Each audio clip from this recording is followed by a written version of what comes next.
Greetings, friends, and welcome to the Gospel Underground Podcast. This is episode 16, Suffering. Well, we all have to deal. We are broadcasting live, live for us from the Power of Change headquarters here in Blacksburg, Virginia.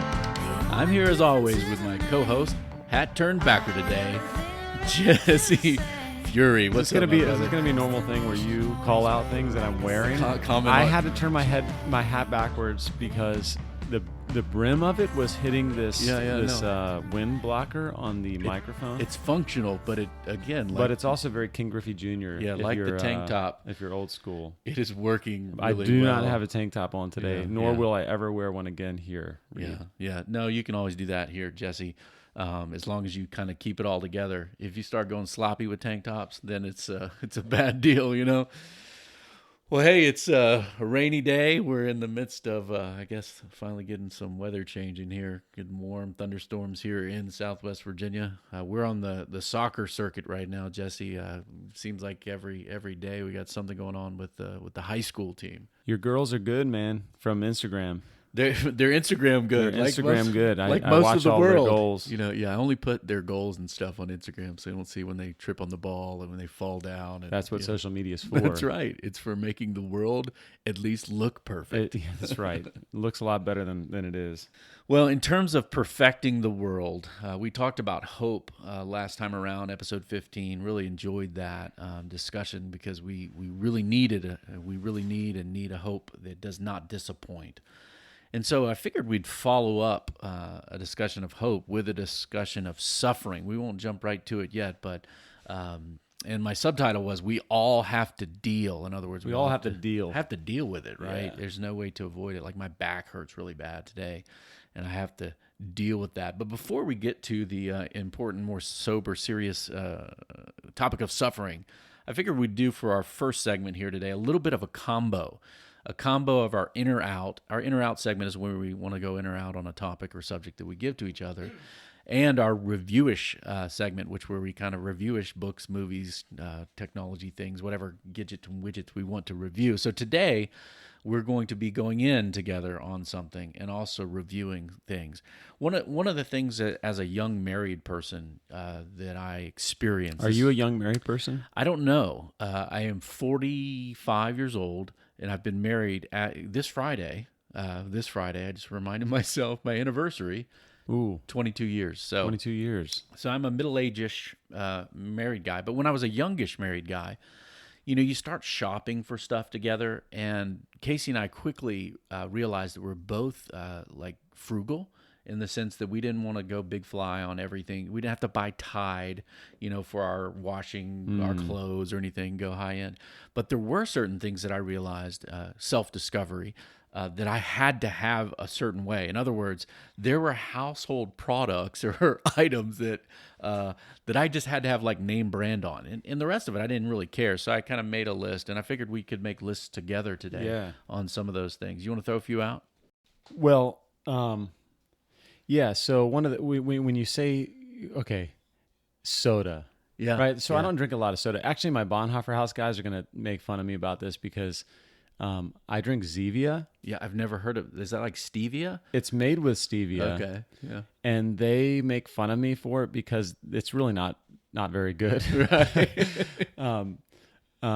But it's there's not as much. There's no sugar, and so your glycemic index doesn't get jacked up. It keeps you wearing the tank tops. That's how I can keep the tank tops rolling, man. They'll make fun of me for that, but one of the things I cannot tolerate is like Dr. K. Or Great Value Cola. Yeah, like President's Choice or something like that. It's so different. Coke is so much better. Yeah. Than Jesse, generic. you revealed that you are a Northern Virginia guy by calling these products soda at the beginning. Pop. Pop would be Midwest. Soda would be kind of Northeast. Coke is everything in the South. It's like a dominating term. It's soda for me. Yeah, soda.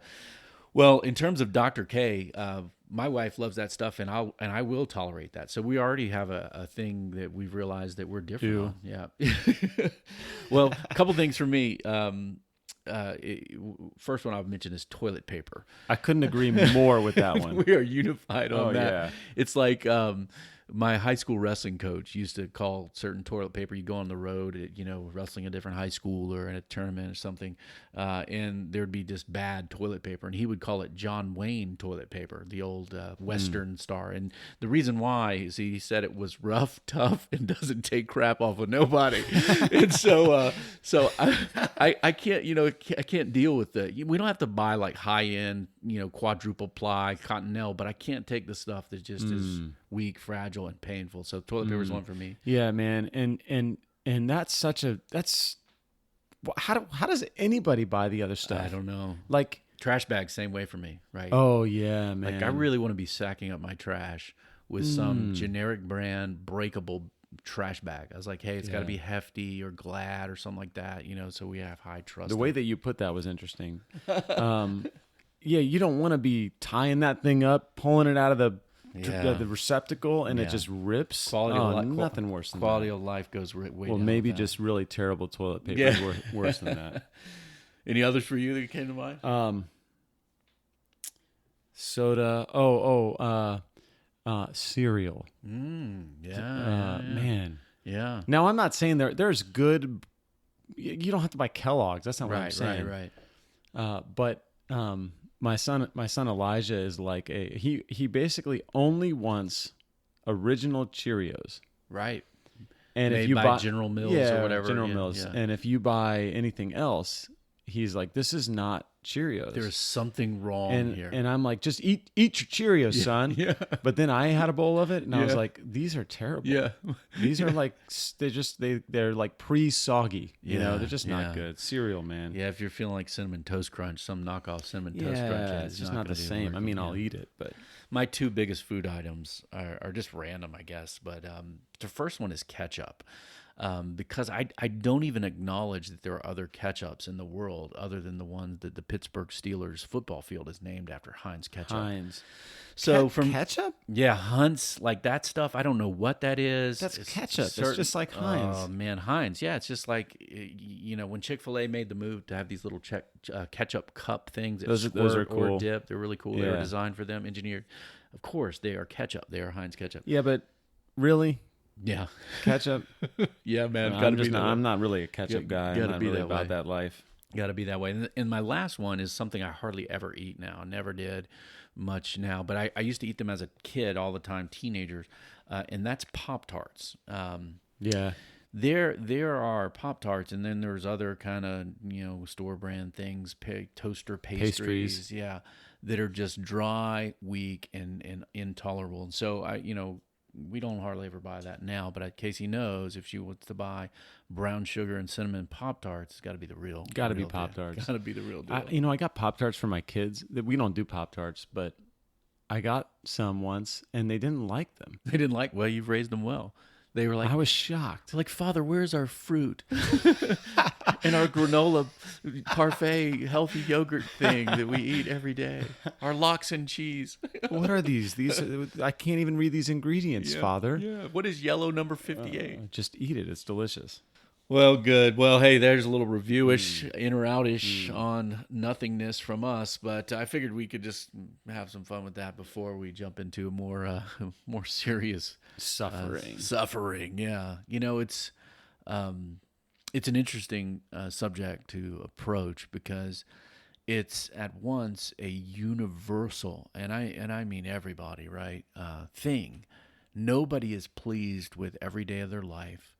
No one is exempted from the classrooms of pain over the years. This is transcultural, transtemporal. I mean, every time, every culture, every place, at least here on planet Earth, there is suffering, difficulty. Now, there is certainly a spectrum of pain. We might say that, a long, prolonged, painful bout with a certain debilitating disease is different than, somebody being upset about, their friend talking junk about it, stabbing in the back kind of thing.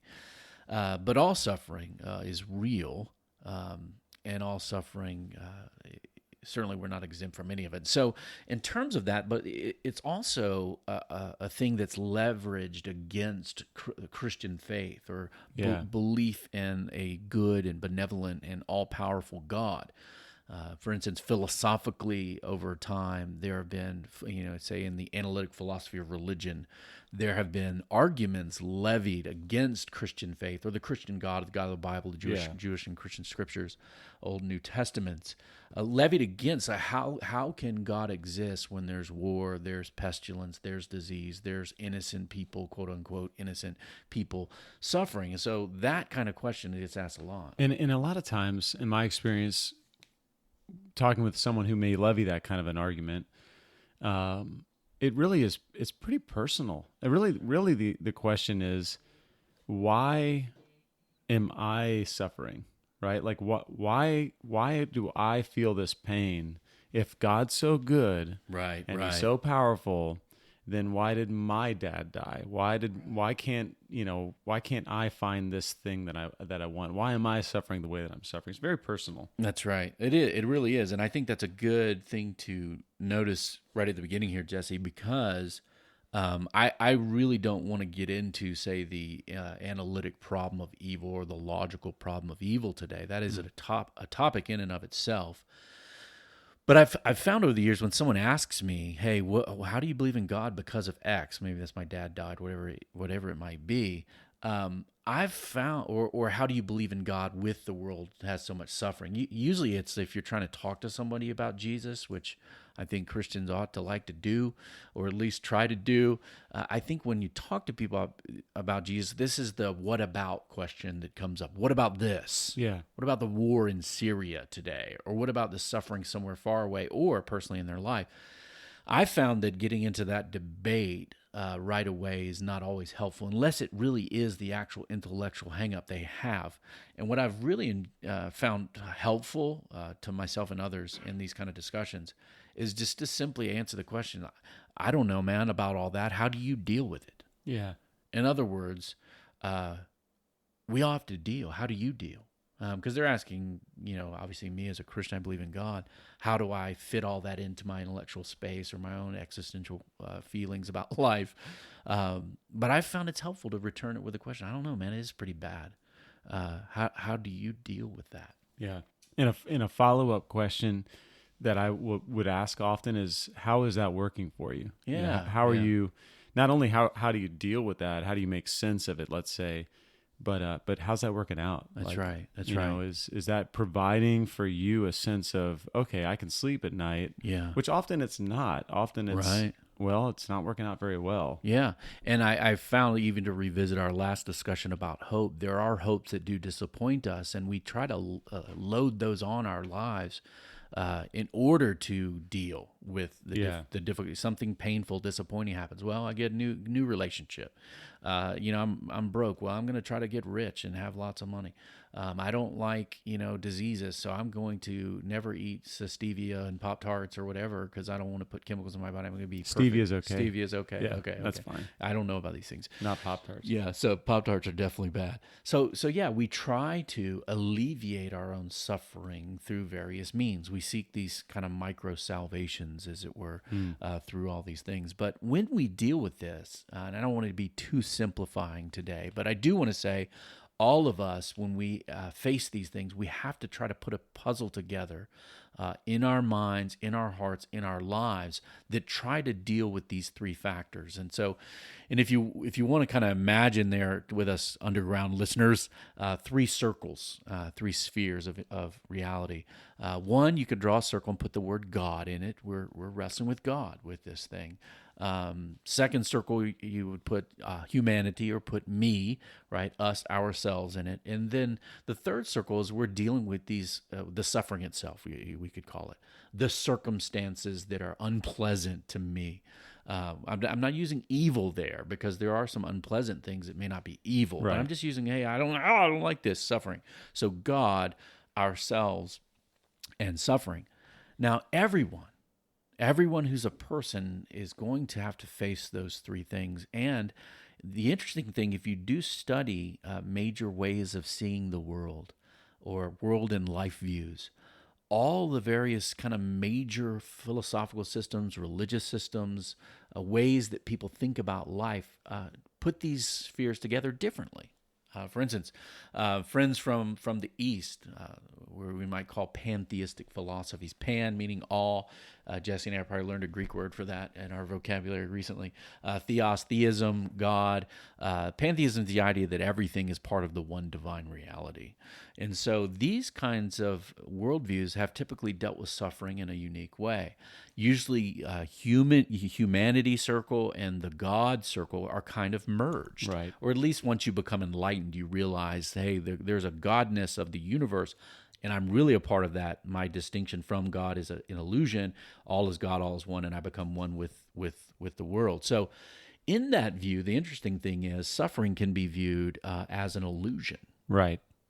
In other words, once you become enlightened through meditation or various practices or different paths that are offered in the various genres of Eastern philosophy, you realize that suffering is kind of illusory. It's not the real of reality. Or in some other views, it's kind of this other side of the same coin, the yin and the yang kind of concept maybe comes out of Taoism.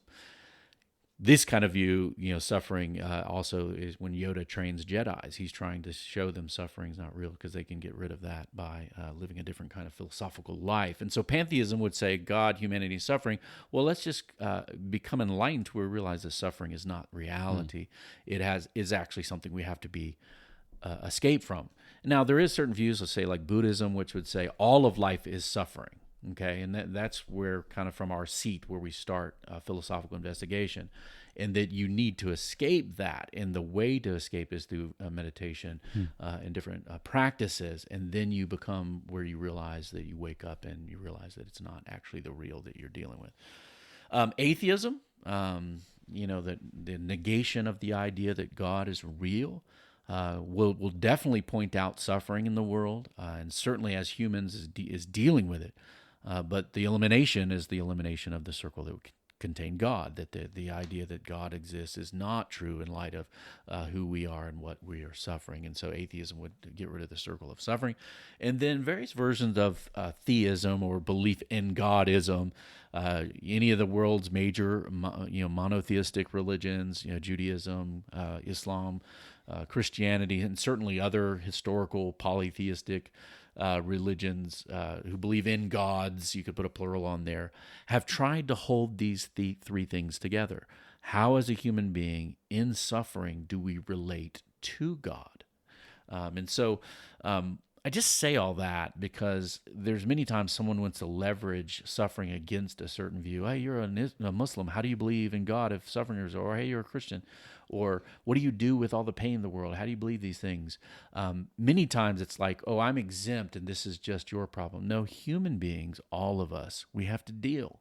No matter what we currently believe, if I believe in myself and my truth and my pleasure and trying to avoid suffering, I'm still having to face my humanity, the reality of God and the reality of pain. Now, the Bible, right, teaches us something unique, I think, about suffering, and very important. The late British author, about 100 years ago, G.K. Chesterton, one of my favorite authors, described the world as a shipwreck. In other words, he talked about it as like, hey, there's great goods thrown about in the midst of a wreckage.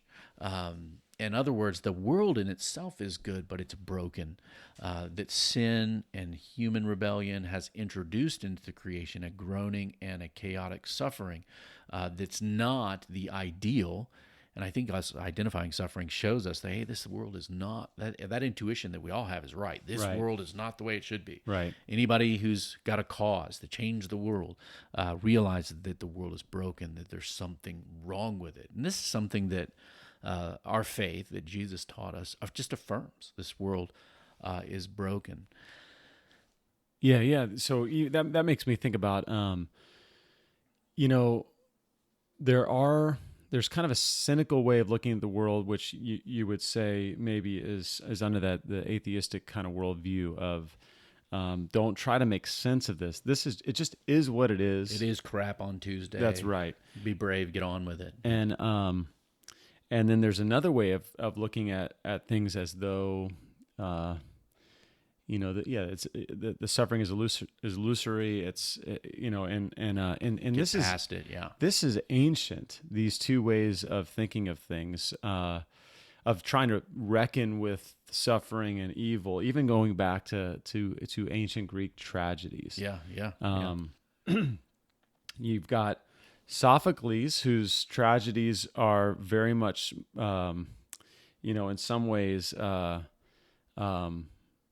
hopeful, and then you've got a transition to Euripides, whose tragedies are much more realistic and cynical. Right. And the Christian view takes these two, which that's just representative of Greek kind of philosophical way of dealing with suffering. Right, where their own gods are evil and good, and that's right, making suffering and alleviating suffering. And the biblical view really is the one that says, okay, well, there's some realness to the way things ought to be because of the created good order that God did.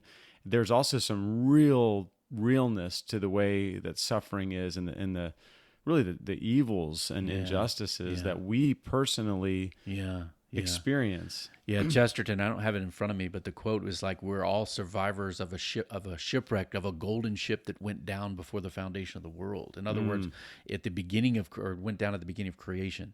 In other words, we'll see golden bowls and wonderful things, but it's in the midst of this wreckage and chaos. And there is an affirmation of both the goodness of creation and the badness and the pain of it at the same time. In the faith that Jesus taught to us. In fact, if some people would ask, why is there suffering? Well, the Bible doesn't give just one reason for why there's pain or why this or that suffering is happening at the time in our lives. In fact, New Testament scholar from my alma mater, UNC Chapel Hill, Bart Ehrman, wrote a book called The Bible's Problem, I believe is the title. God's Problem is the book, where he says, well, the Bible doesn't tell us the reason why this suffering is happening. It gives all these different reasons, and so therefore it has a problem because it doesn't really answer it. And my problem with his thesis was, it's like, well, simply because the Bible says, right, suffering can be the direct result of human choices, right, sinful choices, right? I think we all believe in that.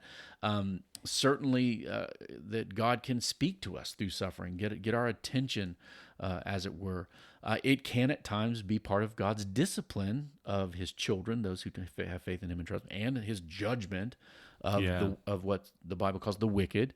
Suffering can be a result of God's discipline and judgment. It's also God allows suffering to bring about good ends when he redeems things and makes them right. C.S. Lewis said that it was kind of a megaphone to wake up a deaf world, that the prophets of the Old Testament say, oh God, how long do we have to see this? Or certain things like in the book of Habakkuk, when God's people are getting wrecked by the Babylonians, and they're like, golly, what is going on here? It can create this longing and crying out for God. Suffering is used to transform people. I mean, there's so many people we've probably met over the years and certainly experienced ourselves, is that our lives change through the painful circumstances, probably, I would say, much more than just the victory. That's right. I do not want to suffer, and I will avoid it. I will run from it. I can't help it. Like, you can't help. That's right. But go, I don't want that. I don't want to walk through the valleys of the shadows of death. But I have been shaped more in those valleys than in the green pastures, in a sense, right? Like, like I have shared fellowship with Jesus in ways that I can't even really explain in my suffering, deep ways. I've been formed in the crucible of suffering, and yet I still don't want to walk through it. Right.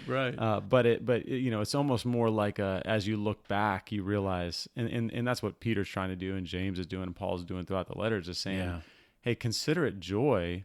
Well, that's really hard to do in the middle of it, but it is helpful to have someone say, this is what this is producing. Right. And when you pass through, you look back and you go, he was right. This was producing. Right. And so Ehrman's critique is like, the Bible's like a shotgun about why suffering. So it doesn't really have an answer or the answer. Now, the problem I see with that is that he seems to reject the Bible, saying, well, it has contradictory reasons given. No, it has a myriad of reasons. And the problem that I think he has with what the Bible says about suffering, and that what probably, if we're all honest, we have about suffering, is that we don't know why this particular incident is happening to us now. Yeah. Mainly, we're having to realize in those moments that we are really, really not God. Yeah. We really, really don't have the ability to see the why behind every what. But that in itself doesn't mean that some of the whys that are given in the scriptures that they're meaningless or they're not helpful to us. I can know God could be doing this for my good. He could be doing this to discipline and correct me. Right. He could be doing this to bring glory to himself through this circumstance. He could be doing a number of those things, and I not know the precise one, but knowing the heart of God has a reason. It's different to say that there are many reasons than there's no reason for suffering, which is certainly, I think, will lead to despair in the world. Well, suffering, Jesse, like you said before, nobody wants to go through it or nobody wants to enter it.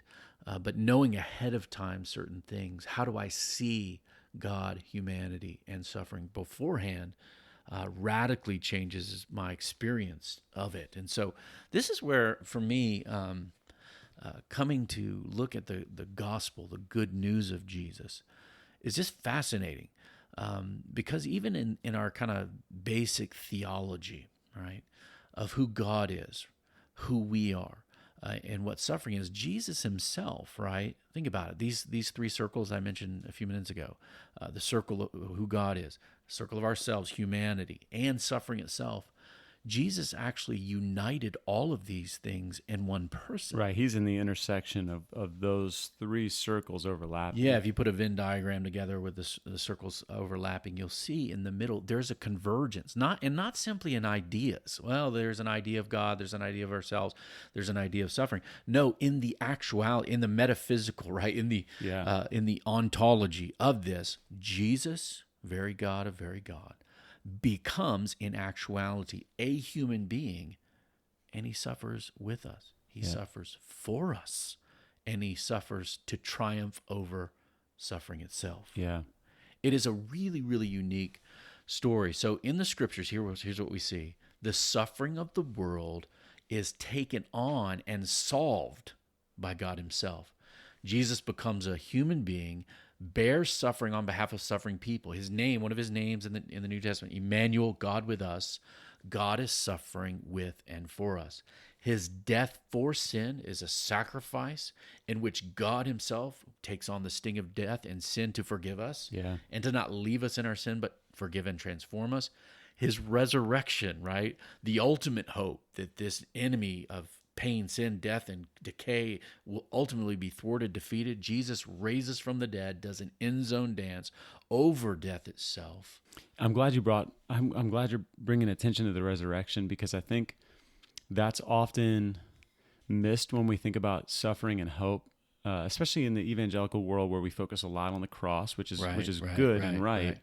And yet Jesus inaugurates a new reality. He essentially strikes this decisive blow against death itself in a way that provides hope for us, not just that we're going to float off into the clouds one day in a disembodied reality, not just that there's a sense in which we escape suffering, but actually in a forerunning way that he will restore things, all things will be made new, that the suffering will be knit together in this plan that is going to involve you and I and our bodies in a Christ-like kind of new reality. I mean, it's just, there's a real tangible hope in that for us that we lose if we don't talk about it. That's exactly right. And it's there's a story that Ravi Zacharias told and wrote it into a small book form called The Grand Weaver. Is this a story he was quoting from one of your writings? No. Listen to one of our previous podcasts. No. That was a strange occurrence in the universe where he quoted me on something else. But the Grand Weaver, he tells a story that's from Eastern culture where these tapestries would be woven with kind of this old, technology that we all used all over the world to put together various patterns. And it really depended on what color threads are fed through win in the process. And so the story he told was like there was the sun is down, just kind of moving this shuttlecock back and forth with this weaving apparatus, and that the Father is standing above with all these various threads and putting them all at the right time and telling the Son what to do. Now, the kid, he's just working back and forth, right? Just combining all these things together. But there's something in the mind of the Father, right, that's going to come out. Now, what comes out is this beautiful, wonderful tapestry of reds and blues and all these different colors. And the person living it out gets to see it. Yeah.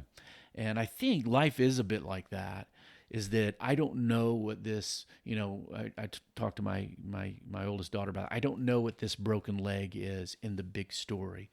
But I do know in the resurrection of the body and the glory of the kingdom that will be a part of a beautiful tapestry. Yeah, that's right. As well as the friendship and love we have with each other, which we all acknowledge is a good thing on the earth. Yeah. And so God is the one who's really ruling these things and weaving the together. And the person of Christ pulls these things together in such a way. I mean, think about it.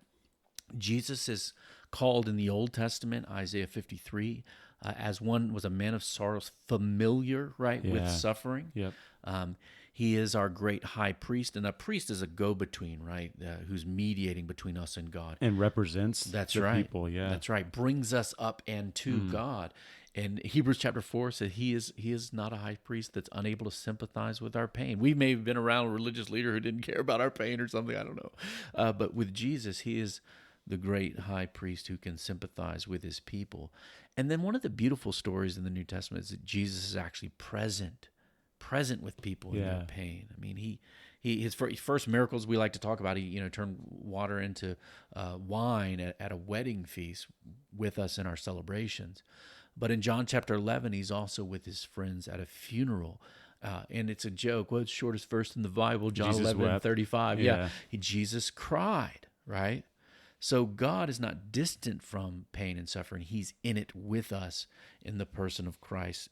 And he puts him there with a mission of redeeming, a mission of sewing back together that which is torn.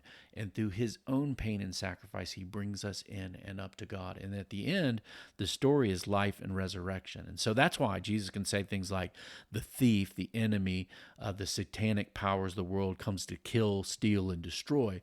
But I have come that you have life and have it abundantly or fully, overflowing life because of the promise that's there. Jesse, I put in our show here a passage from 1 Peter. I think really summarizes quite well some of these things. And I don't know if you could read that for us. This is 1 Peter 1, beginning in verse 3. I'm right there, right? Yeah. Blessed be the God and Father of our Lord Jesus Christ. According to his great mercy, he has caused us to be born again to a living hope through the resurrection of Jesus Christ from the dead, to an inheritance that is imperishable, undefiled, and unfading, kept in heaven for you, who by God's power are being guarded through faith for salvation, ready to be revealed in the last time. In this you rejoice, though now for a little while, if necessary, you have been grieved by various trials, so that the tested genuineness of your faith, more precious than gold that perishes though it is tested by fire, may be found to result in praise and glory and honor at the revelation of Jesus Christ. Though you have not seen him, you love him. Though you do not now see him, you believe in him and rejoice with joy that is inexpressible and filled with glory, obtaining the outcome of your faith, the salvation of your souls. Amen. So Christian, non-Christian, not sure, Ishtian, whatever you're doing out there, listener of the Gospel Underground, I really want to encourage you to read that slow this week and think through where your treasure is, where your hope is in the midst of, right, the shipwreck. Suffering's not going to be, we're not getting a hall pass exemption from it, but within it, Jesus transforms it and is working out the redemption and salvation of our lives and all things. Well, Jesse, as we close here today, I just wanted to take a moment for you to, what's that sound? Take him to church. That sound. Go to church. Jesse is one of my pastors, the pastor of our church, Valley Bible Church, and certainly in the midst of people. And the word pastor means shepherd, walking with people, caring for, lead, feed, know, protect the sheep kind of deal. I just wanted to ask you a couple things about caring for people, real people who have real suffering. What counsel could you give us to do that well?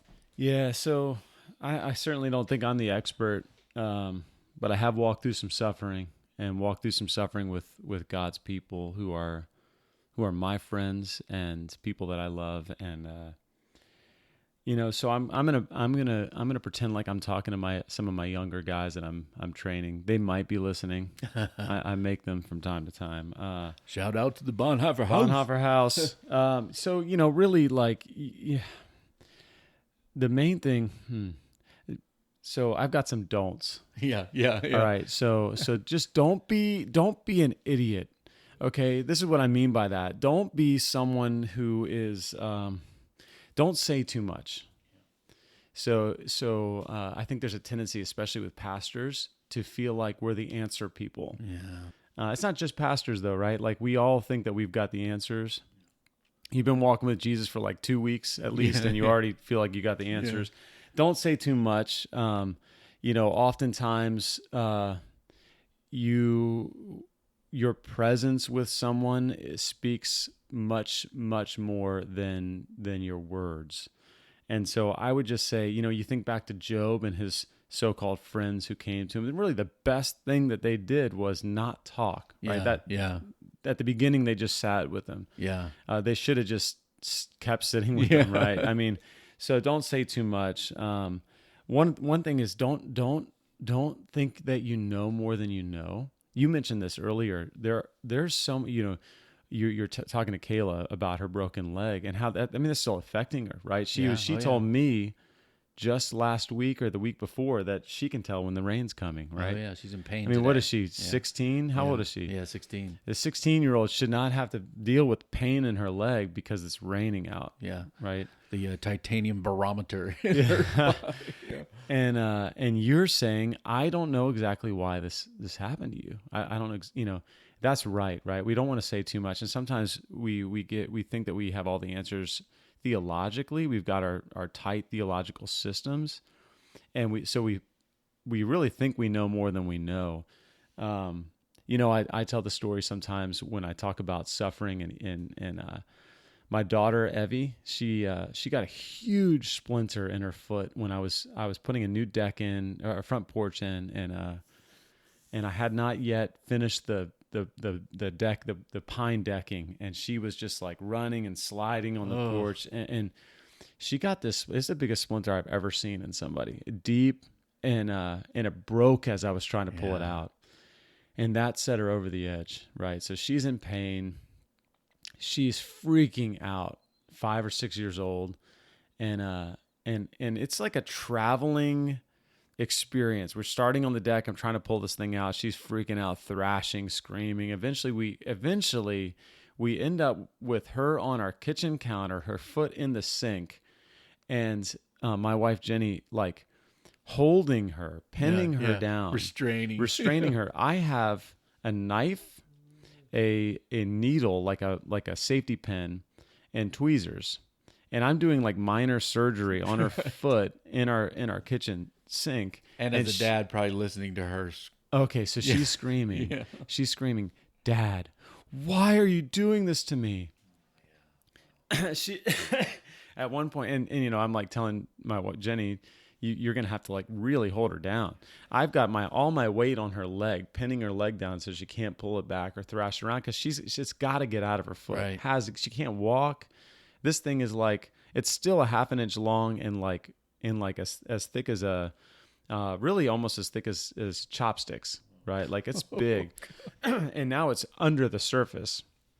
So I'm having to really like make a slice, poke it with a pen all the way. So at one point I'll always remember this. She looks over Jenny's shoulder as Jenny's holding her down. She sees the knife and the look in her eyes.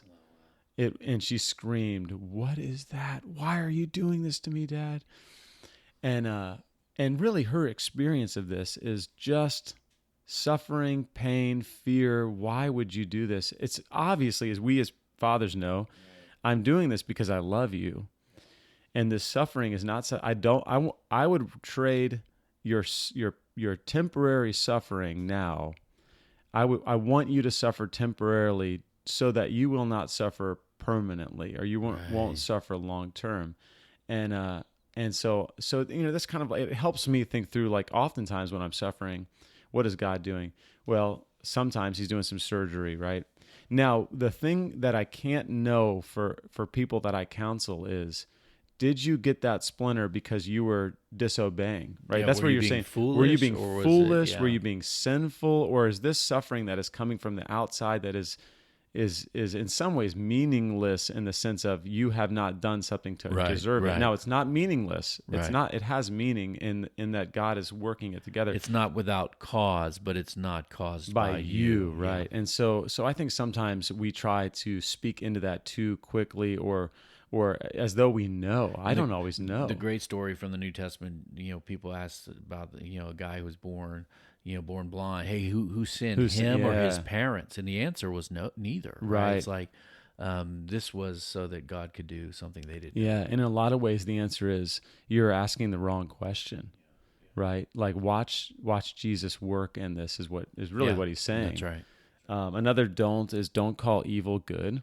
So one of the things that I've overheard, in fact, I've done in the past, I've seen people do, heard about people do, is essentially quote Romans 8, what is that, 8:28, yeah, and say, this thing that's happening to you is actually a good thing that God's using to, and that's just not always true. In fact, it's rarely true. Evil is not good. And so one of the things that's really helpful with the Weaver illustration is that passage doesn't say God is doing all these things to you. What it says is God is really, he's working these things together for good. He's weaving this tapestry together. He is going to make sense of this in the end. Right. But it doesn't mean, because what happens is if you say that this is something that God's doing to you, then you can't help but think of God as this really kind of an evil person. Why would God do it? Yeah. My daughter was looking at it thinking, you're doing this to me. Right. And what she needed to understand is, I love you. And what I'm actually doing is taking this bad thing that's happened to you to make it for something and I'm healthy in the future. Right. Yeah, that's really, really good. We can't say, hey, well, because there's an outcome woven together for our good, that this thing is anything but bad. Yeah. Some do's would be to be incarnate with someone, to be present with someone. You talked about how Jesus came. He came. He did not account equality with God something to be grasped. He emptied himself of his place in heaven to take on the form of a servant, to suffer in our place and suffer with us. And so really there's the gospel is brought to my neighbor when I'm with him or her in his suffering or her suffering. And I don't try to give him all the answers. I don't say it's totally fine, it's good, God is doing it. No, I'm just with the person. And there's an objection that I've heard from several secular or atheistic thinkers about Jesus suffering for us. Like, I can't believe in vicarious atonement. In other words, he died the death I deserved. He was punished when I should have been, and not. And you're like, no, I want to be punished myself. But the beauty of it is that, look, I believe in substitutionary atonement 100%. Yeah. It's part of the gospel. But it's not this disembodied, disconnected act.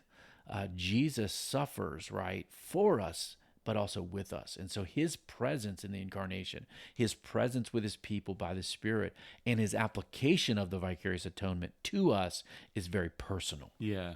That's right. Not simply transactional. That's right. It's not just what happens in a cosmic courtroom in the sky. Right. That's not all that's happening. Right. Right. The not guilty does happen, but it happens with us, for us, as Father to us, as adopting kids, as bringing us home. And that is a personal act of the loving God who suffers for us and with us. That's good. And it just has to be holistically discussed there, or it does sound like, well, something happens over there where a guy gets beat up and I don't have to get beat up. And that sometimes doesn't make sense without the big picture. Yeah, and that's one of the things. I'm not sure how this works its way out all the time in counseling, but one of the things that I try to remember, and it does work its way out, is justice is, we should hope for justice. But justice is not, contrary to our art forms. Justice is not blind. God's justice is not blind. It's personal and it's restorative, and it's not as though one day the scales will balance out and that somehow will give me some sense of, oh, good, it makes sense now. That's not the biblical picture of justice. God, you've got the martyrs in heaven in Revelation or before the throne of God saying, "How long, O Lord?" There's this personal don't forget about us. There's also this and not forget the evil done to them by others. Exactly. Right. Yeah. And that's where you start seeing the judgment of God in a different light, because it's not like he just wants to blow up folks. He is not tolerant of evil wreckage of the world and of people made in the image of God by us, and that's where it puts us on the hook too. Right? That's right, yeah. But then on the flip side, there's a personal God who, in the person of Jesus Christ and his resurrected body, greets us, wipes away our tears, sets a table for us. If you think about Psalm 23, we do walk through the valleys of the shadow of death. But we don't sit down and stay in them, and that's part of as I'm counseling someone, you really, it's an art form to figure out when do you talk and when do you not talk, but you really want to help them see this looks like the darkest valley. God will bring you through it. It's not God doesn't lead you to the valleys, but through the valleys. Right. And even when we're talking about suffering today, but we could equally, maybe we should do a podcast here, an episode on pleasure. Because that's right. There's all these pleasure images, right, of what God is doing in the end. How many of us maybe wrecked our bike when we were a little kid and we're weeping and crying in pain, and then we were comforted, right? Yeah. Like mom grabs you or somebody grabs you, auntie or something, wipe your tears away. Yeah. And the feeling, oh, I'm safe again. Or the good feast that we have with new wine that Jesus prepares for us. All these pleasure images are our destiny. And we see those. We have to see those now. Although for a little while we see the pain, we have to see forward to the blessings of the Father. That's right. And that's exactly what I mean with the idea of restorative personal justice, is that Jesus is our shepherd, but he also in Psalm 23 transitions into the host who welcomes us to the table. And there's even this conquest of evil in Psalm 23, in the presence of my enemies. Yeah. My good shepherd will welcome me in, and he will anoint my head with oil, and he will fill my cup with wine, and he will, or IPAs or whatever you're into, Zevias or you're into and he will set a table for me, and it's personal. And so that's where a lot of the meaning of the well, I don't know I can't help you know the meaning of it right now, but one day you will be welcome to the table. That's right. As you hope in Jesus, and in some way there will be meaning to this. That's right. And so I want to offer those sorts of pictures. Really, I want to offer them a picture of Jesus who sees them, is with them. Yeah. I need to know that I am not alone in the dark, that God sees what's happening, that he's with me. And really, I just need people to remind me of that. So I try to do the same thing as I'm counseling. Yeah. And you think about it, the resurrected Christ did not appear without wounds. And in that in itself is that the suffering of God, the suffering, if I can say that, the Son of God, let's be more precise. Yeah. The suffering of the Son of God, the suffering of his kids will remain part of our story forever.